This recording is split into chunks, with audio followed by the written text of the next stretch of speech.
It's our turn to control the fortune. Yes, finally! The sisters push Evelyn into a narrow pit under the slab. Her scream is cut off as the stone slides back into place. Before we get into the full story, a quick PSA. Please don't forget to like, subscribe, and leave a comment. Do you believe that wealth can fall like dust from someone's hair?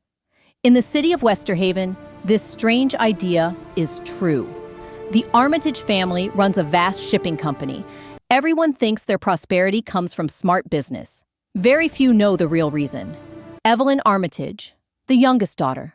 Evelyn is 22, with long silver-black hair. Every night, at the top floor of the Armitage mansion, she sits at a polished oak vanity and brushes her hair under the light of the full moon. As the brush glides through her hair, tiny glowing grains, like flakes from a falling star, drift down. This wasn't just a pretty trick. Those grains are not glitter. They carry a blessing. When sprinkled on the Armitage sails, they turn bad weather aside and draw ships home safely with more gold than they left with. Without Evelyn's hair, the company would shrink and die.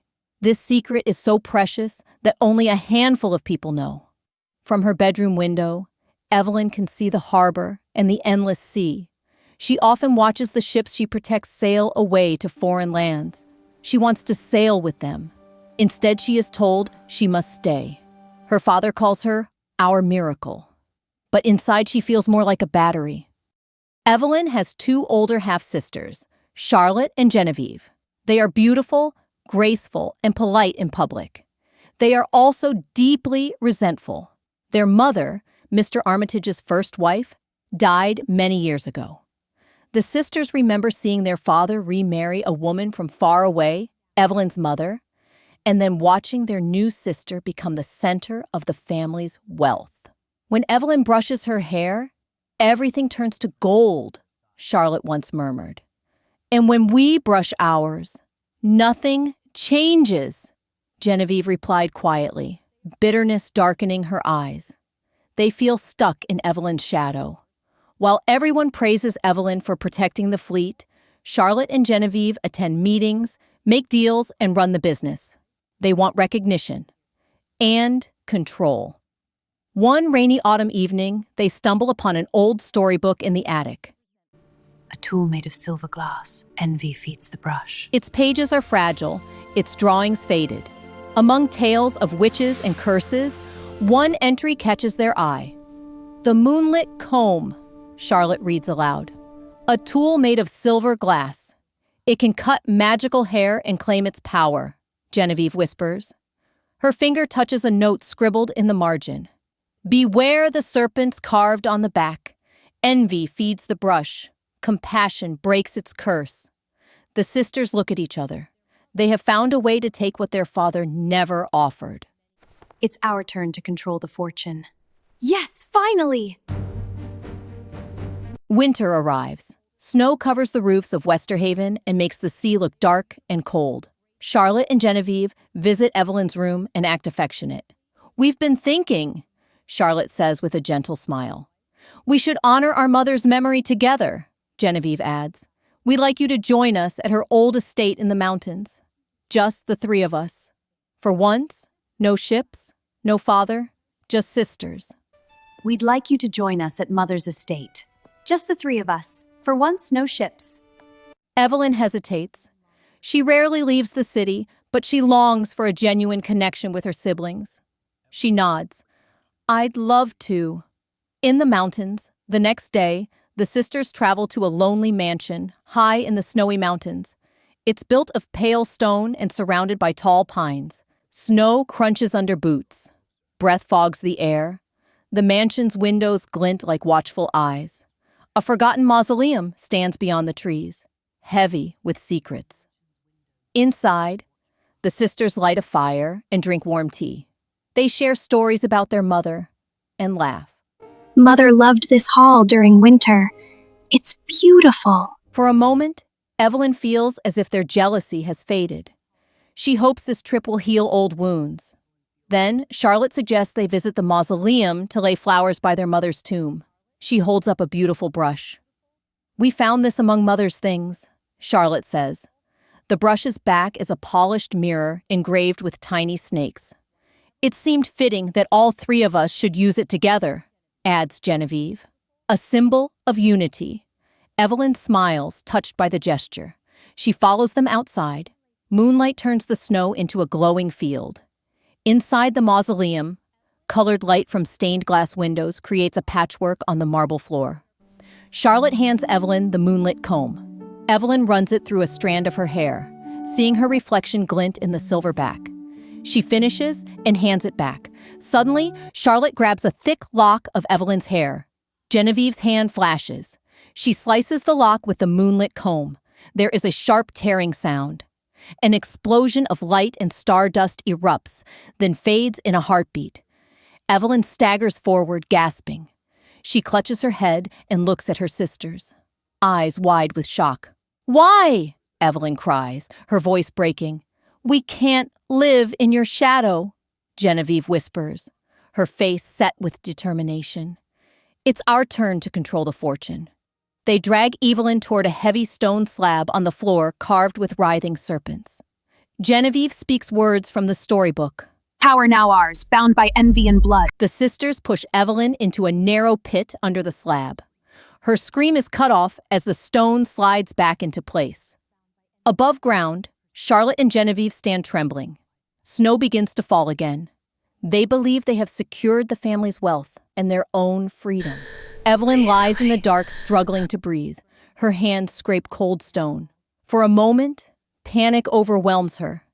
Then she hears a soft voice coming from above. "Stop! Breathe slowly. You will not die here." Through a hairline gap between stones, a pair of golden eyes glows in the darkness. A barn owl peers down. "My name is Rowan," the owl whispers. "Hold on to the rope when I drop it." Rowan pushes a thin rope down. Evelyn grips it and pulls herself up into a narrow tunnel. She climbs in the dark, scraped and bruised, following the owl's guidance. The tunnel leads to a small cellar filled with old crates and cobwebs. Rowan flutters to a beam overhead and tells his story. Long ago, he says, he was Prince Rowan of a nearby country. He fell in love with an ancestor of the Armitage family. When he proposed marriage, she laughed and spurned him. A witch, offended by his haughty reaction, cursed him into bird form and bound him to the mountain estate. He could only be freed when an Armitage showed mercy to someone who had wronged them. "I have watched sisters betray sisters here before," Rowan admits. "This estate echoes with envy and regret." He warns Evelyn about the moonlit comb. It draws its power from jealousy. Those who use it selfishly will be consumed by the curse. He shows her a polished obsidian stone embedded in the cellar wall, carved with the same serpents as the burial slab. "This is the reversal stone," Rowan explains. "If you and another place your hands on it with true compassion, it can undo curses. It can free me and those who have wronged you, if they choose mercy." Evelyn's anger slowly fades into determination. She cuts her remaining hair short and weaves the strands into a black veil to disguise her identity. She keeps a small lock in her pocket as a reminder of her old life. With Rowan perched on her shoulder, she slips out of the estate through a hidden back door and travels back to Westerhaven. In the city, Charlotte and Genevieve begin combing their own hair with the moonlit comb every night, expecting magical dust. Nothing happens. Instead, misfortunes strike the Armitage fleet. One ship is delayed by storms. Another is plundered by pirates. Charlotte wakes with streaks of gray in her hair. Genevieve notices tiny cracks on her fingernails. Why isn't it They working? blame bad luck and keep combing harder, ignoring the brush's Why isn't it handle working? warming Maybe in we their need to comb hands. harder. Meanwhile, Evelyn returns disguised as a mysterious investor. She dresses in black and covers her face with the veil woven from her own hair. She calls herself Madame L.N. and visits the shipping company's offices. No one recognizes her. She speaks to clerks and captains in a calm, confident voice. "The company is faltering," she says. "I am willing to buy shares." I'd like to Scared buy shareholders shares. who see their fortunes shrinking accept her offers. Over several weeks, she buys controlling interest in her own family's company. Rumors spread about a ghostly investor with hair like liquid night. Some say she is the widow of a foreign king. Others whisper she's an angel of judgment. Charlotte and Genevieve hear the gossip and grow uneasy. Yet they do not suspect their own sister. Winter thaws into spring. The annual Armitage shareholder meeting approaches. The company's future will be decided. The Great Hall in the Harbor District fills with merchants, captains, and townsfolk. Candles flicker and voices murmur. Charlotte and Genevieve sit at the head table, faces pale but proud. Hidden in Genevieve's pocket, the moonlit comb throbs with heat. Doors open. A tall figure in black steps into the hall. Her veil shimmers like a night sky. She walks to the front and places a stack of papers on the table, her gloved hand steady. "Who are you?" Charlotte demands, gripping the table's edge. The figure lifts her veil. Gasps fill the room. It is Evelyn, her hair now cropped, but eyes bright. Her sisters' mouths fall open. "Evelyn," Genevieve whispers, eyes widening. "Yes," Evelyn says calmly. I am Evelyn Armitage. "And these documents show I own the majority of Armitage shares." Murmurs ripple through the crowd. The moonlit comb in Genevieve's pocket bursts into flames. She screams and throws it onto the table. Flames slither along the carved serpents. Charlotte and Genevieve clutch their chests as their skin ages before everyone's eyes. Wrinkles appear. Their hair turns white. Fear distorts their features. Evelyn reaches into her bag and holds up the obsidian reversal stone. Its dark surface glows faintly. "This is your choice," she says, voice echoing in the hall. "Put your hands on this stone. Let go of your envy, and the curse will lift. Hold on to your jealousy, and you will be bound to it forever." Charlotte looks at her sister's face. Tears gather in her eyes. She whispers, "I'm sorry. I never wanted to hurt you. Please, I never meant for this to happen. Forgive me." I just wanted to be seen." Her hands tremble as she places them on the stone. A warm light spreads from the stone into her palms and then through her body. Her wrinkled skin smooths, though some gray remains in her hair. She falls to her knees and sobs, relieved. Genevieve steps back, pride tightening her jaw. She looks at the burning moonlit comb and then at the crowd of witnesses. "You expect me to beg?" she spits. "Never!" Flames leap from the brush and wrap around her like serpents. She cries out. Black feathers sprout from her arms. Her face stretches into a sharp beak. In seconds, Genevieve is gone. A raven beats its wings and screeches. It circles the hall once, then flies through an open window toward the mountains. The fire dies. The moonlit comb melts into a puddle of silver. Silence reigns. Evelyn picks up a single raven feather left on the table and tucks it into her pocket. High above, perched on a balcony beam, Rowan, still in owl form, has watched everything. After the meeting, Evelyn meets him by the harbor. She holds the raven feather and the reversal stone. "It's time," she tells the owl. They place their hands and wing on the stone together with the feather between them.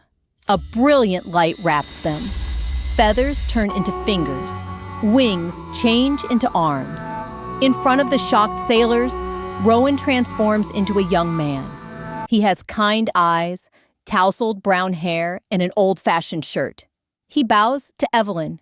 "You saved me," he says softly. "Will you marry me?" Evelyn smiles warmly, but shakes her head. Not yet. I must rebuild what my family almost destroyed. "I want to make sure our wealth benefits everyone, not just us. I need time to grow on my own. But perhaps our paths will join someday." Rowan nods. He chooses to live at the mountain estate, tending its gardens and watching over the reversal stone. He will wait until Evelyn's heart is ready.